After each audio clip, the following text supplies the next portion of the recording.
welcome them. I am not in aggression against Venezuela. Prime Minister, some of our international news affiliates have sort of told us that there may be an imminent attack. That is the US's plan. Have you all been at all in contact with the US towards any plan, or if they will be using any of our territory at all? I see Minister Sober shaking his head. So. No, I'm very clear. We have had no agreement for any military attack. If there are any such plans, we are not part of any of those discussions. And what you ask again, if they'll be using any of our bases, not to my knowledge and not to Minister's knowledge.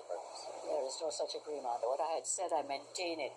Should Venezuela move against Guyana, it is then that we will offer any space here to protect our CARICOM neighbor, brother, and sister. The opposition leader is asking for clarity on if any alliance has been formed with the U.S. I know Secretary of State Marco Rubio would have spoken of some international alliance, and she's asking if Trinidad and Tobago is part of any alliance. We are in alliance with anyone, anywhere who will help us fight drugs, crime, guns, criminals. We are in alliance with any such countries and persons anywhere in the world.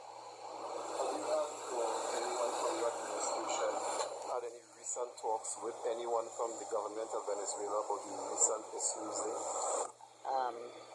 Not to my I've continued to have discussions with the Venezuelan ambassador in Trinidad and Tobago, and as the Honorable Prime Minister has indicated, our relationship with Venezuela remains intact, and that is the position. Would have had an emergency meeting, I understand. And the discussions in COFCO are private.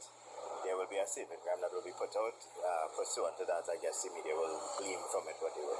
But those discussions are essentially a caucus discussion, and I'm not at liberty to discuss those things at this point in time. So saying there's no formal alliance that has been ratified between Trinidad and Tobago, the US, and some of the allies that Secretary Rubio would have. We have given support for the intervention as far as we are aware for these ships and military and whoever to be here, but there is no alliance saying that I'm going to give Tetron Barracks, I'm going to give Strawberries Bay. No facilities in Trinidad and Tobago has been pledged to anyone else. Again, should they attack Guyana, then we will offer our bases here. Yesterday, Cuba would have said that the US is looking to turn Caribbean waters into a war zone. I have no such knowledge. If Cuba knows something, maybe they will share it with us. If they have the evidence, fine, we will consider it. But I have no such discussions, no such indication, and no evidence with respect to that. Has President Ali expressed any support did he welcome the support that you gave him? President Ali, openly, I saw him on the media saying yes. So that's out there. The Venezuelan ambassador. Guyana has an election on Monday, please understand. Jamaica is its chair of CARICOM, has an election in a few days' time. I think that's part of what's happening. But there was a meeting of CARICOM foreign ministers. There was a casual meeting, an unofficial meeting where there were discussions, and I think we may have to await these two elections for a more cohesive response based on who is the CARICOM chair.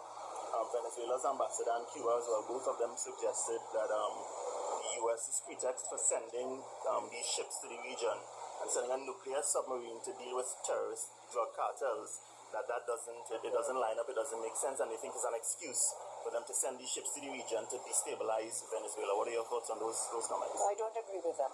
I do not agree with that. Again, there are those who are for and those who are against. There will always be those who will say yea and nay. There's one narrative coming from one side, the other narrative is coming. I have no evidence, again I say, that things that they are alleging, that is in fact happening. I have no such evidence. Do you think a nuclear submarine is overkill to fight a That is not for me to determine. This is a sovereign nation. They're going into international waters as far as our knowledge is, and therefore it is not for me to judge what is good or not bad. Trinidad and Tobago, apart from World War II, we have never been engaged in any war.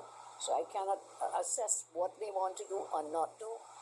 They will be not on our soil, they will be in international waters. I want to make that very clear again.